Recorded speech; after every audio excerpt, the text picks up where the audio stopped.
that we have for today is National Self-Love Day. Hi, Isaiah. Hi, Miku. What do you do to take care of yourself? Hi, Magdalene. Hi, William. Physically, mentally, or emotionally. So when they talk about, I mean, this has been kind of a really huge topic. Hi, Franchon. Especially since the pandemic, you know, when everybody, Haipu, was put into lockdown. And, you know, there was a lot of issues with a lot of kiddos and a lot of adults even. Hi, Melanie. What kinds of things do you guys do to just help take care of yourself, you know, to feel better about yourself? Hi, Gabriel. So like we were talking, I walk a lot, both it's good health-wise, right? But being out in that fresh air, it just helps me, you know, put my brain, I guess, in a good frame of mind. Something else I do, I know maybe my guys won't get this, but I do like my nails. I get like, you know, my nails and pedicures just because it makes me feel better. I know some people do like, they meditate, pray, and relax with your siblings. That's good, William. That's a good thing. I have seen that on a few different things. We're talking about hanging with brothers or sisters or cousins. Sometimes I get to play with my great nieces and nephews, although they're starting to get a little bit older. So it's not, you know, not quite the same, but yeah, you know, they're in that weird toddler stage now. What about the rest of you guys? What else do you guys do to help you, like, you know, whether it's mentally or emotionally? I know sometimes we do silly warm-ups. Today's warm-up is more like social emotional kind of thing.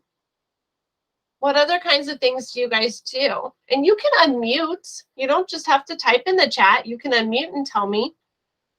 Hi, Aiden. Hi, Jackie. Hi, Jamie Lett. So we're just kind of talking about what kind of things do you do to help you, like, take care of yourself?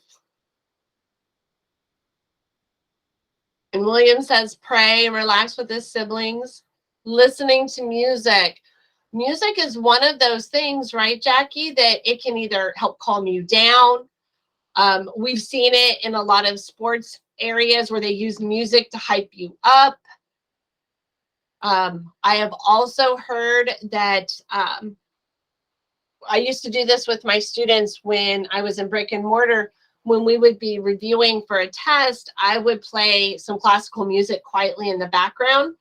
And then while they were taking their test, I would play the same classical music quietly in the background. And it's supposed to be something about like the sounds, you know, hearing those. Same with like if you chew gum when you review, you should chew the same gum when you take the test. It's about those senses helping you. So that was, you know, just something like music. Yeah, can help you out with that. Anybody else? One of my students told me that she likes to, because there's a boba shop, a small boba shop not too far from her house. And so she will take her skateboard over to the boba shop and then a book and then go get a drink. And so she skateboards over there, she gets a drink, she reads for a little while, you know, finishes up and then skateboards back home. And like, that's one of her ways.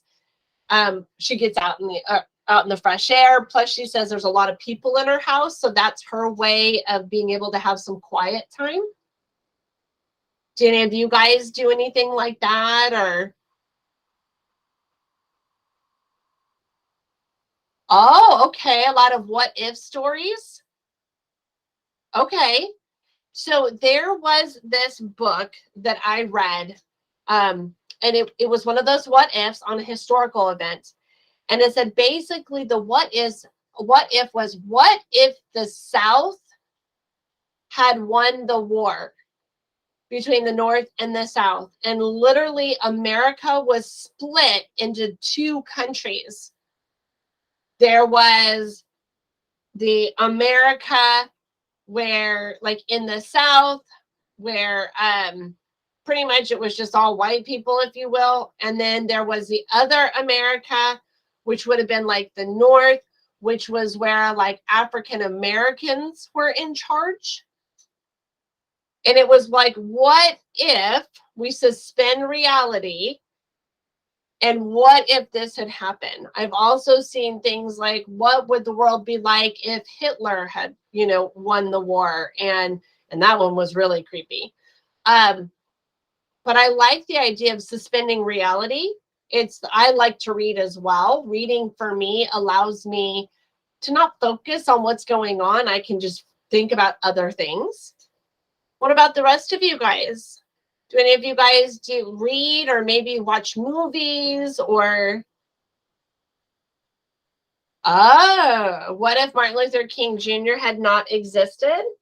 I still think that the civil rights movement would have continued on. It just would not have had the same voice, because that's what Martin Luther King Jr. was. He was a voice for the African American civil rights movement. He was the voice of like non-violence, because he got his thought process from Gandhi, whereas Malcolm X was all about violence. But he was kind of the face. Oh, okay. Okay. Well, y'all know who I think was a bigger influence on the civil rights movement. I told you guys this last semester, and that was Thurgood Marshall. What if none of the world wars had ever happened? Wow. Yeah. Well, and you know, the sad part about it is, maybe we wouldn't have some of the medical advancements that we have today, or we would just be getting some of those medical advancements, because as sick as it is, some of our medical advances came out of some of the horrific things that the Germans did during World War II. But those are some good what ifs, right? Does anybody else do anything else, you know, like we're talking about self-care?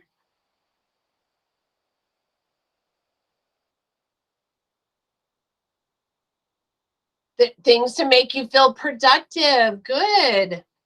Yeah. I like that, Brooke. Absolutely.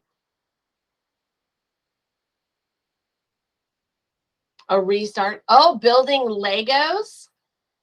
Being creative, right, Jamie Lett? To me, that's being creative. Wow, Fran Sean, like, that's crazy. Yeah. It would have to be a restart.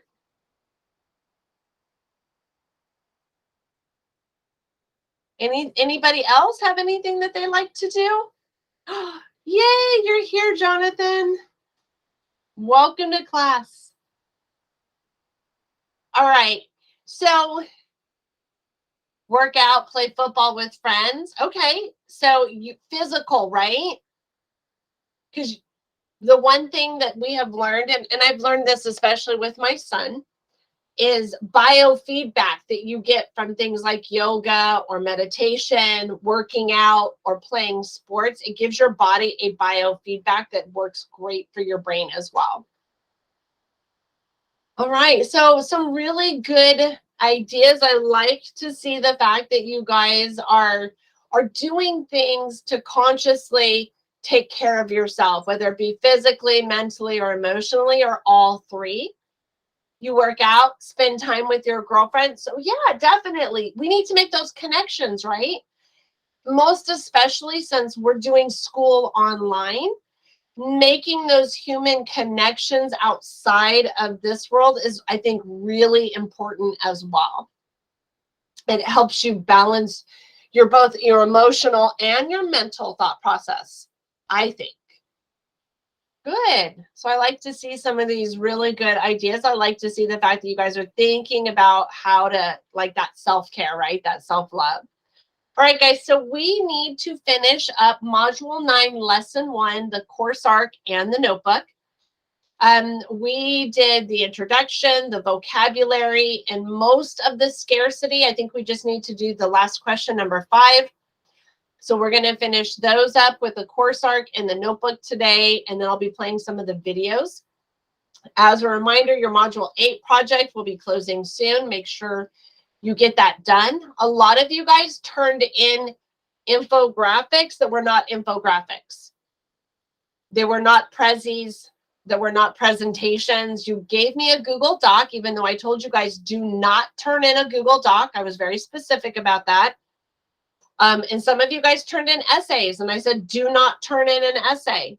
So for some of you guys, if you see a minimum F, you need to go back and see why you got what you got, fix it, and then resubmit it. You have time, because remember, your tasks and the infographics are both summatives. This is 91 summative points, guys. Okay, so I need you guys to take that seriously. I have in our weekly lessons and recordings page, which obviously today's recording will go in there, the review sheet for Module 9, Lesson 1 quiz. All of this is due tomorrow, right? So tomorrow is attendance, small group meet in the afternoon from 12:30 to 2:30. Yes, there will be a remind text. Yes, there will be an announcement. So hopefully you guys have your course arc and your notebooks open, that I've given you enough time to get to that point. So I'm going to go over to the notebook. So we got through number 4 when we talked about the kind of choices businesses would have to make for scarcity. And then we had the last part, which was summarizing this chart, which summarized the reading on scarcity in our course arc. And so we had definition, we had examples, and then limited or unlimited.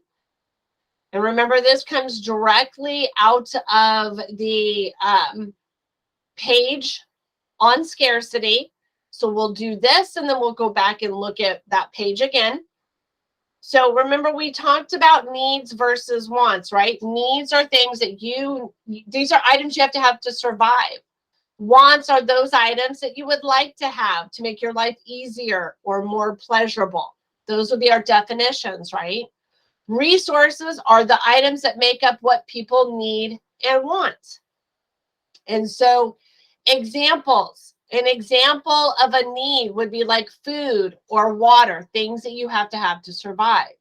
An example of a want would be like the latest, iPhone 2075. Just joking.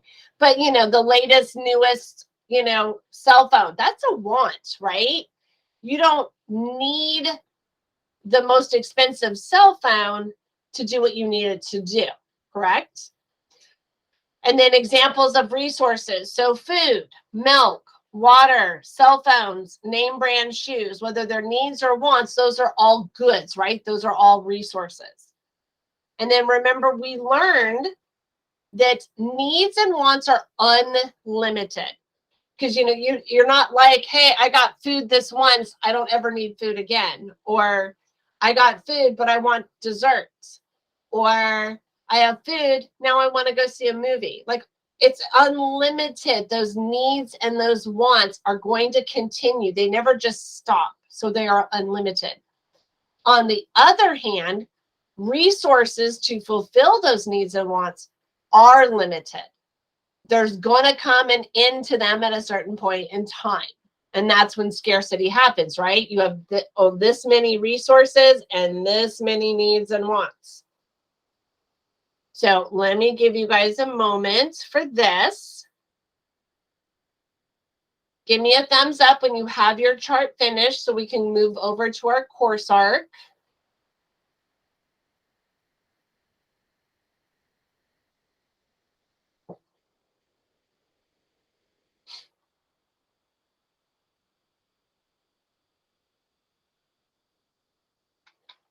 All right. Has everybody got this done? If you've got this filled in, can you give me a thumbs up reaction, please? Okay, William's got his. Heidi, Nico, good. What about the rest of you guys? I'm still not seeing.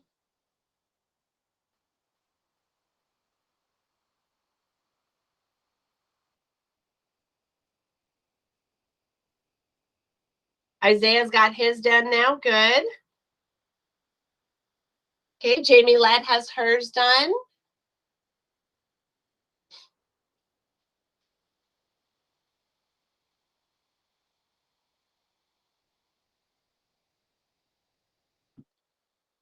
What about the rest of you guys? Aiden, Juliana, Franchon, Brooke, Gabriel, Ipu. Come on, guys. I'm not seeing thumbs up. And so to me, I'm wondering, did you guys walk away? Are you not there yet?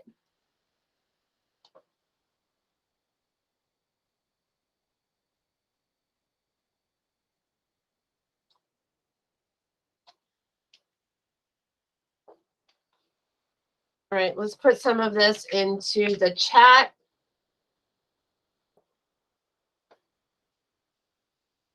So the first couple of items are our definitions, right? And then the next ones are going to be our examples, right? And then we know needs and wants are unlimited.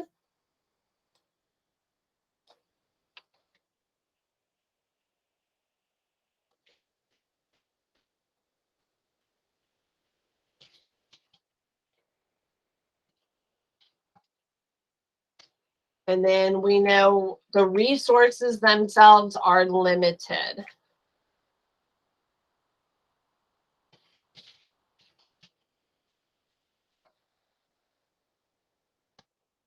There we go. All right, so they are in the chat. They're ready to go. Let's move back over to the course arc. So we got a quick little video talking about needs and wants and scarcity, exchange and markets. And then we'll look at the graphic organizer or the infographic underneath. And then we'll move on to the next page. Let me mute myself.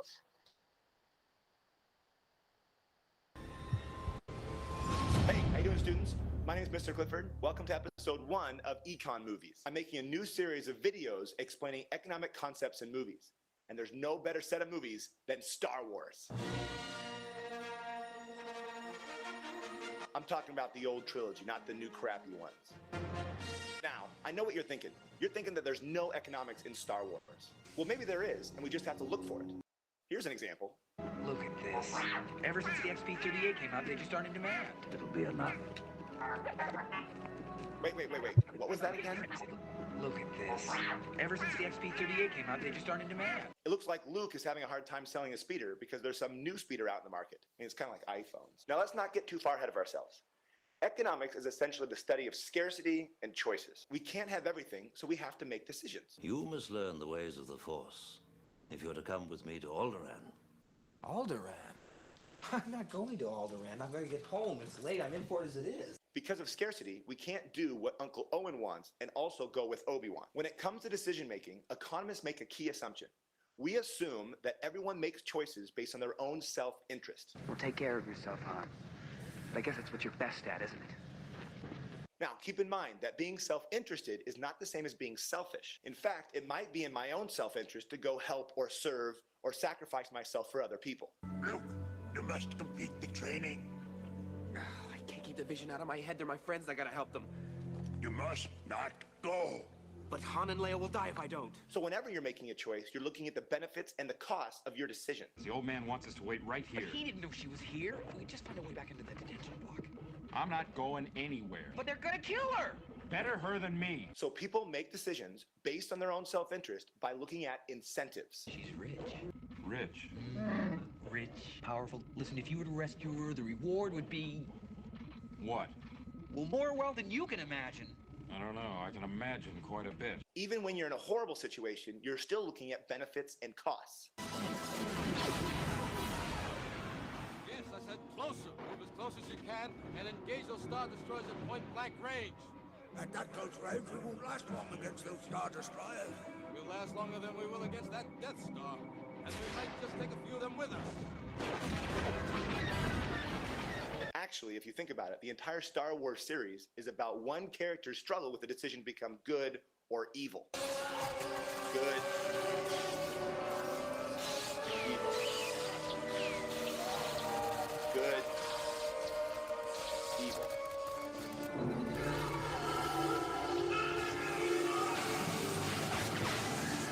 economists have a tendency to focus on the decision-making of buyers and sellers. And this brings us to the idea of voluntary exchange, when buyers and sellers get together and negotiate based on their own self-interest. A buyer wants a low price and a seller wants a high price. So that R2 unit is in prime condition, a real bargain. Let's see what this looks like when a buyer sits down with a seller and negotiates. Han Solo. I'm captain of the Millennium Falcon. Chewie here tells me you're looking for passage to the Alderaan system. Yes, indeed. Let's just say we'd like to avoid any Imperial entanglements. Well, that's the real trick, isn't it? And it's going to cost you something extra. 10,000, all in advance. 10,000? We can almost buy our own ship for that. But who's going to fly it, kid? You? You bet I could. I'm not such a bad pilot myself. We don't have to sit here and listen. After some negotiation, a buyer and a seller work out a price that works for both of them. We can pay you 2,000 now, plus 15 when we reach Alderaan. 17? Obi-Wan really sucks in negotiation. It's important to keep in mind that the buyer and the seller walk away happy because this is a voluntary exchange. 17,000. Those guys must really be desperate. This could really save my neck. Get back to the ship.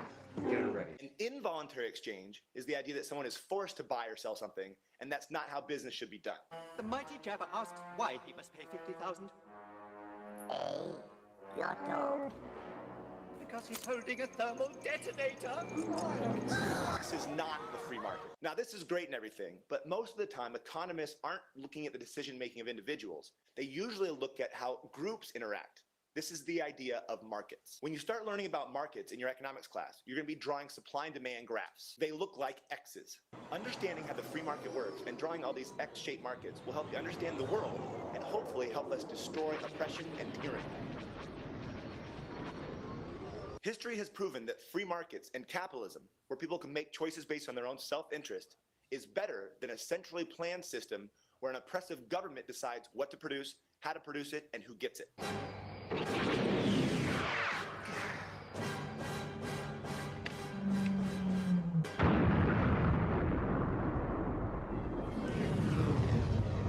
Now, this concept where when you make choices that help yourself, but they end up helping everybody else, is called the invisible hand. Raw movie. We'll do that one later. Understanding these concepts are going to help you with your decision making, but it's also going to help the country and the world. Don't forget what Obi-Wan said about economics. It surrounds us and penetrates us. It binds the galaxy together. Hey, you never know. Someday you might get the Nobel Prize in economics.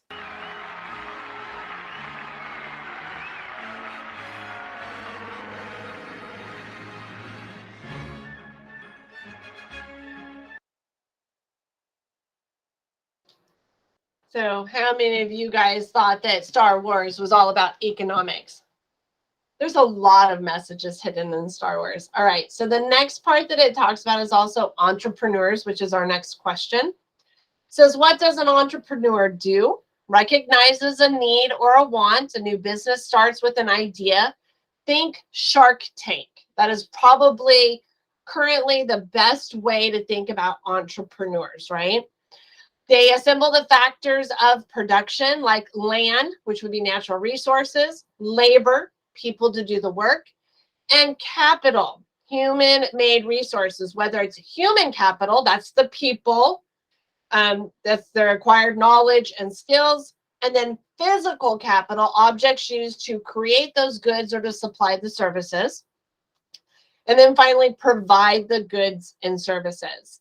And so back up here, we did not finish this last little part in class, but it was talking about Jean-Baptiste Say and how he talks about, as a French economist, that the risk-taking entrepreneur is so important that he should be considered a fourth factor of production.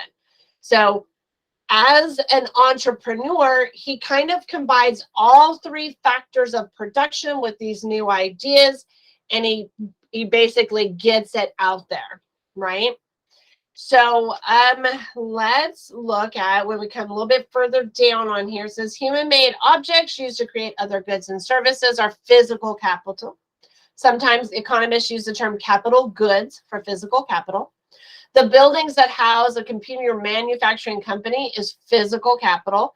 as are all the equipment and tools needed to make those computers. In addition to producing physical capital, people can also invest in themselves. The knowledge and skills a worker gains through education and experience are human capital. Computer designers go to college to study engineering, electronics, and computers. They increase their human capital, making it possible for them to design and build faster and more powerful computers. Auto mechanics also increase their human capital through schooling and experience. This knowledge gives them the skills to diagnose and fix an engine that is not running properly. An economy requires both physical and human capital to produce goods and services. Doctors need both stethoscopes and schooling to provide healthcare. Carpenters require both tools and the skills they gain through training and practice.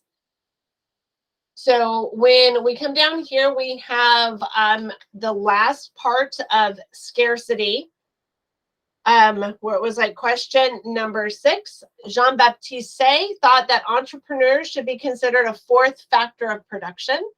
Do you agree or not? And explain your reasoning. And I didn't bold this. I apologize for that. So let me bold this out here.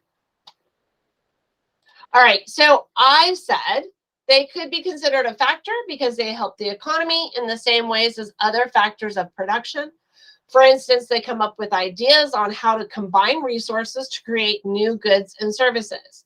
They develop new ideas and sometimes even create new industries. By producing these new goods and services and hiring workers, they also help fuel economic growth. They utilize land and the resources they consume or use to create goods. They definitely utilize labor, both their own and workers they hire. In creating their new goods or services, they also utilize available physical and human capital as needed. According to Jean-Baptiste Say, the risk-taking entrepreneur plays such a key role in economic growth that they should be considered the fourth factor of production. You just needed to have a full paragraph to answer this. Now, some of you may think, well, you know what? Maybe you don't think that they actually should be a fourth factor of production, and that's okay. You just need to make sure that, let's see, that you actually respond to that, right? Let's see, I think it's stopped. It didn't actually put all of this in the chat, so let me finish getting it in there. All right, so that is all of that particular paragraph, and that finishes our page on scarcity. Does anybody have any questions before we move on to opportunity cost and trade-offs? I need a response from you guys. If you're good, give me a thumbs up. If you have a question, you can unmute or put it in the chat.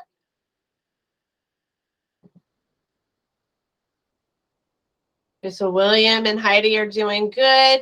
Isaiah's good. All right. Franchon, you raised your hand. Do you have a question? Or was that you accidentally raised your hand instead of doing the thumbs up? That's okay. That's okay. It's better that I ask, right? Just to make sure.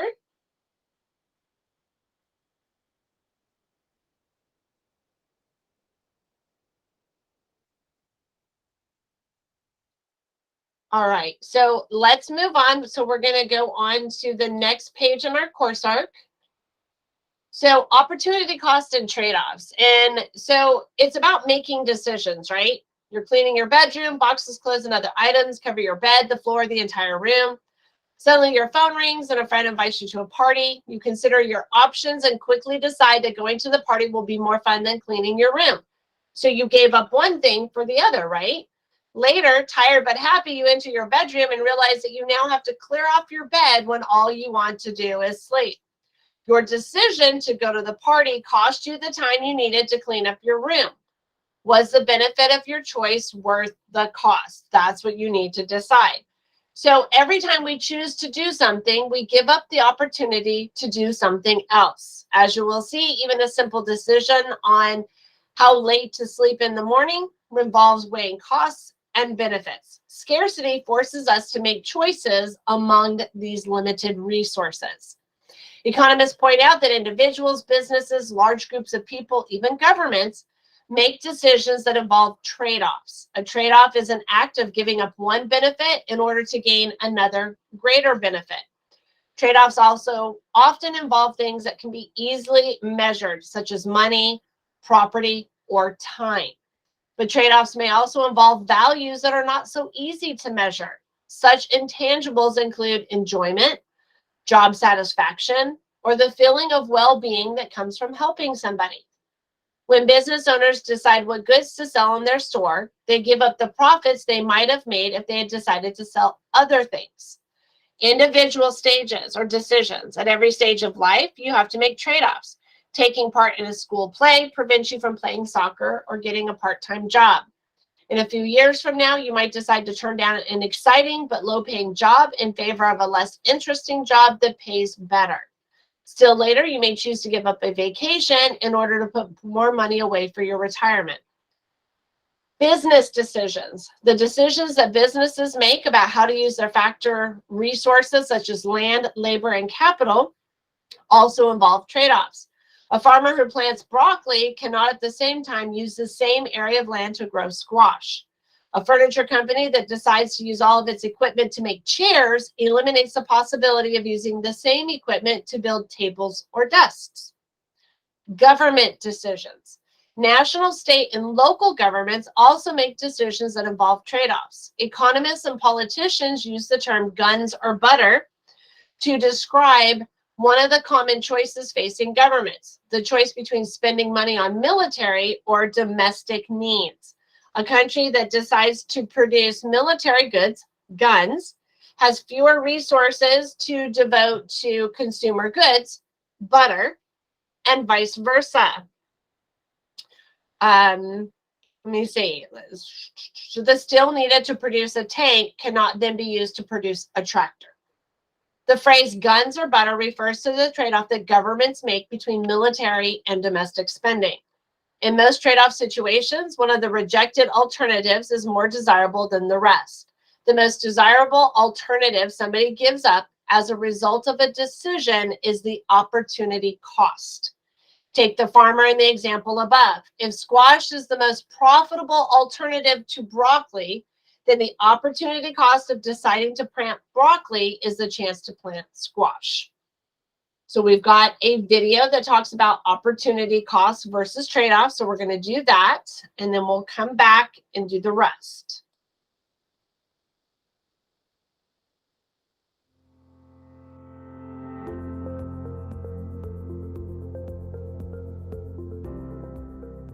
Every day, everyone makes a variety of decisions, choosing between 2 or 10 or even hundreds of different possibilities. Actions tend to be the best indicator of preference of what people actually want, but in doing so, people deny themselves other options.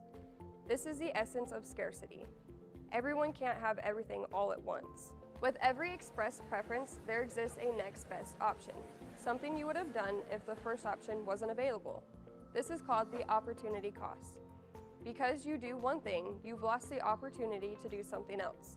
Opportunity costs can be thought of as sort of regret, pain people bear as they imagine what they could be enjoying, even if they are enjoying what they are doing right now more. Another way to think about opportunity costs is money value, profit you would have made if you did something else, such as a business venture. Opportunity costs can be understood by accepting these principles. People face trade-offs. The cost of something is what you give up to get it. To exemplify these principles, we will use the following example. It is a Friday night and you have the following options of things to do in the order of how much you want to do them. See a movie with your partner, see a movie with your friends, or study. By putting the partner first, you have already faced the trade-off of friends versus more than friends. How was this trade-off made? By weighing the cost and the benefit. Your benefit in this trade-off is that you may be entering into a romantic relationship rather than simply keeping the platonic ones you already have.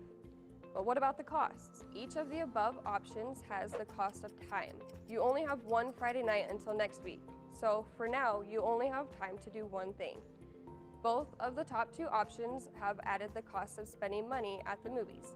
However, the benefits of these options, namely being social and having fun with others, outweigh the costs, so you have placed them above the others. As stated before, for each of your top 2 options, your opportunity costs include time and money. How do we know this? Because the cost of something is what you give up to get it. Another way to remember this is the saying, there's no such thing as a free lunch, which means that there is some built-in costs for everything, so nothing is truly free of charge. For each of the above options, you're spending your time and your money, which could have been used on a multitude of different things. If you choose option 1, you miss out on the next best option, meaning by choosing to go to the movies with your partner, you're giving up the opportunity to go to the movies with your friends, and it is therefore an opportunity cost. As with any choice, you get the option you choose, and vice versa.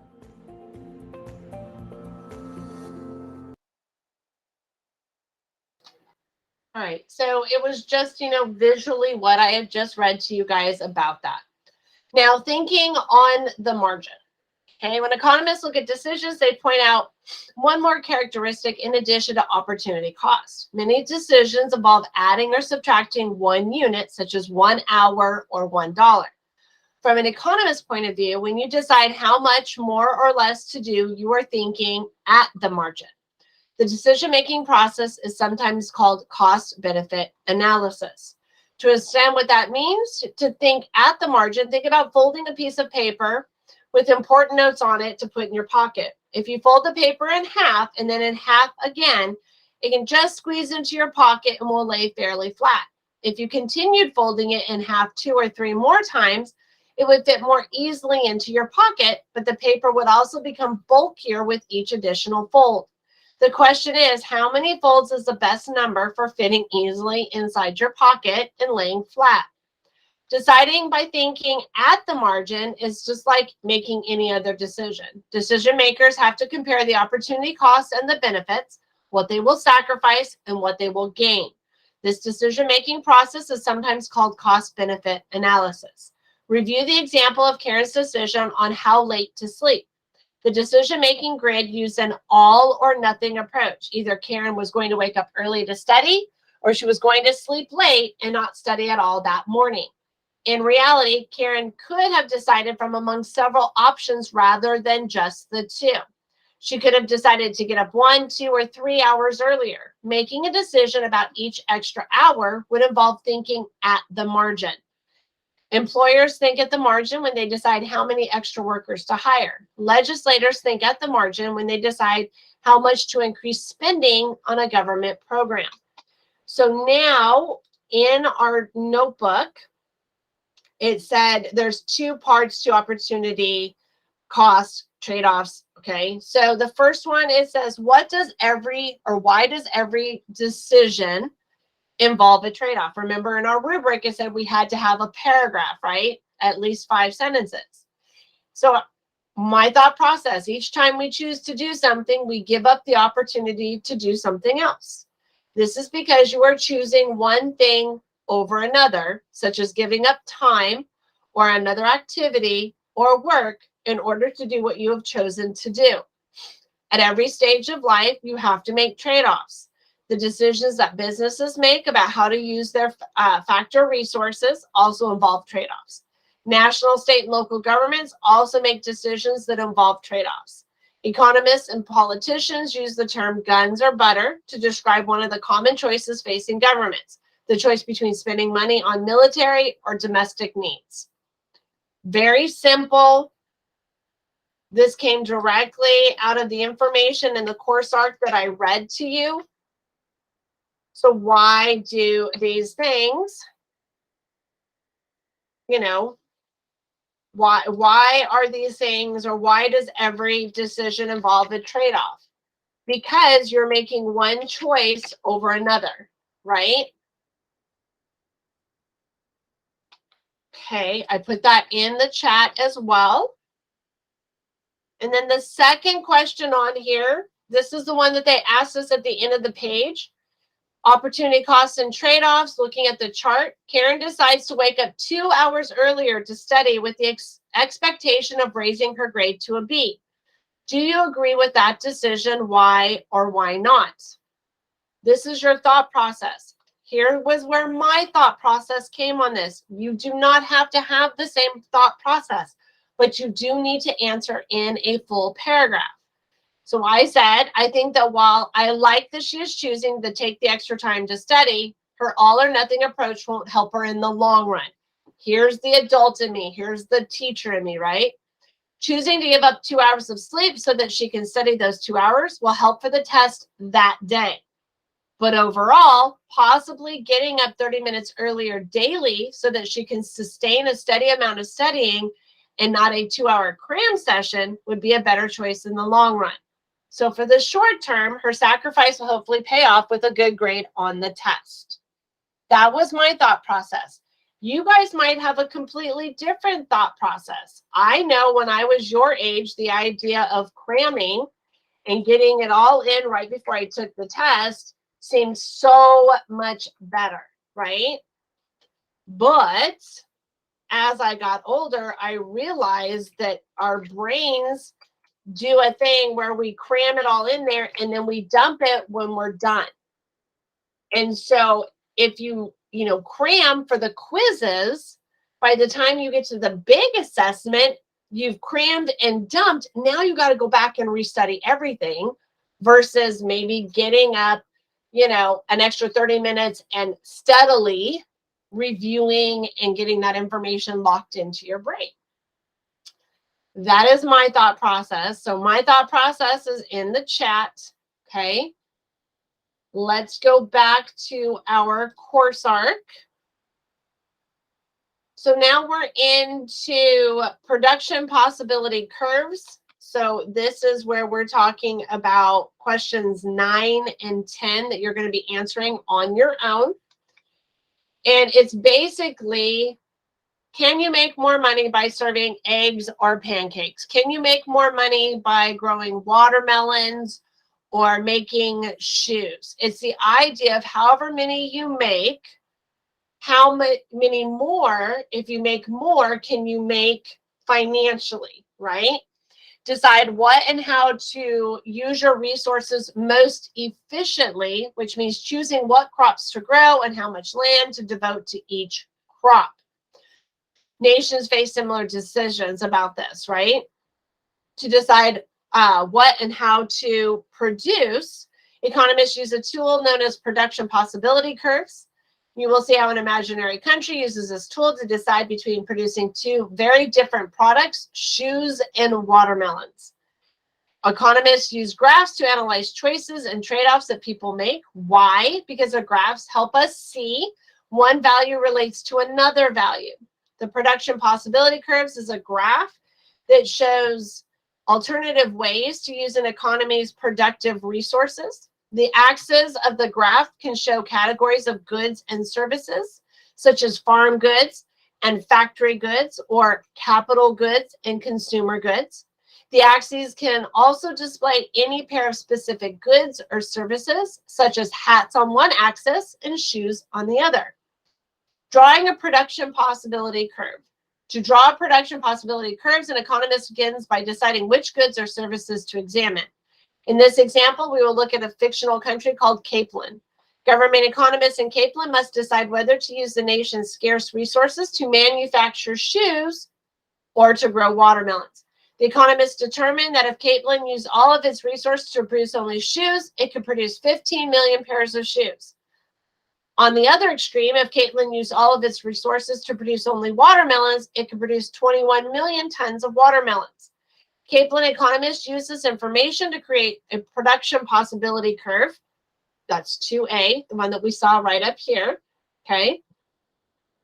The vertical axis of the graph represents how many millions of pairs of shoes that they can produce. The horizontal axis, how many millions of tons of watermelons farmers can grow. At point A, Capeland is producing 15 million pairs of shoes, but no watermelons. At point C, they're producing 21 million tons of watermelons, but no shoes. There's a third, more likely alternative. The citizens of Capeland can use their resources to produce both shoes and watermelons. The table shows 4 different ways that Capelanders can use their resources to produce both shoes and watermelons. Using the made-up data in the table, we can plot points on the graph, okay? So I've got a video where we talk about these graphs, and then we're going to answer a couple of questions, all right? So I'm going to play the video real quick. Hey, how you doing, Econ students? This is Mr. Clifford. Welcome to Econ Movies. In previous episodes, we learned about scarcity and choices. Now let's see how these concepts affect producers by looking at Disney Pixar's Monsters, Inc. The future is bright at Monsters Incorporated. We warm your home. We light your city, carefully matching every child to their ideal monster to produce superior screen, refined into clean, dependable energy. Every time you turn something on, Monsters Incorporated is there. To produce things, we need resources, and economists argue that all resources are scarce. Sometimes these resources are called the factors of production. They are land, labor, capital, which is like the machinery to produce things, and then someone to bring it all together, the entrepreneur. This company's been in my family for 3 generations. Economists like to explain the idea of scarcity by drawing something called the production possibilities curve. The PPC is a graph that shows how an economy can use its resources to produce 2 different goods. So let's assume that Monstropolis can only produce 2 different products, Scream Energy and sushi. This graph shows the production possibilities, the different combinations of the 2 goods that can be produced using all of their resources. As you can see, they can put all their resources to produce Scream Energy, or they can produce all sushi, or some combination in between. But notice they can't get any combination outside the curve. They can't put all of their resources into producing Scream Energy, at the same time put all those resources into producing sushi. So any combination out here, outside the curve, is impossible. And now's a good time to talk about the difference between consumer goods and capital goods. Consumer goods are obviously made for consumers, made for direct consumption. These are things like cars, odorant, and snow cones. Snow cone? No, don't worry.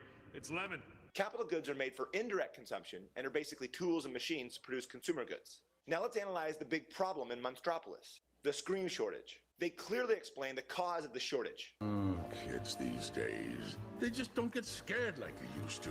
This means that the main resource to produce Scream Energy, the children, are less productive.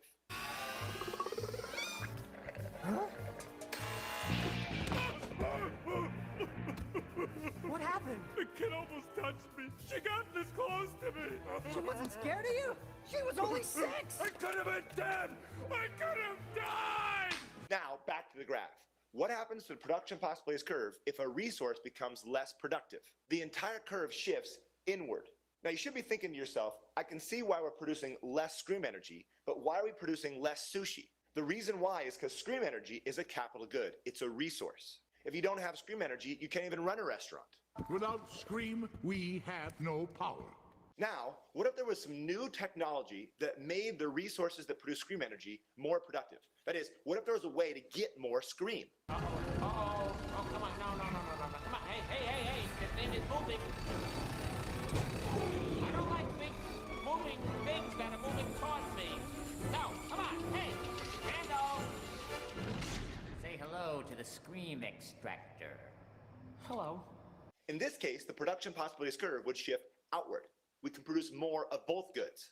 But at what cost? Scaring isn't enough anymore. But kidnapping children? I'll kidnap 1,000 children before I let this company die, and I'll silence anyone who gets in my way. Well, it turns out that you don't have to kidnap children. Great job, Mikey. You filled your quota on the first kid of the day. Not bad, huh? You know, only somebody with perfect comedic timing could produce this much energy in one shot. Uh-huh. And the fact that laughter is 10 times more powerful than scream had nothing to do with it. In the end, huge productivity advancements shift the production possibilities curve outward and lead to happiness and prosperity.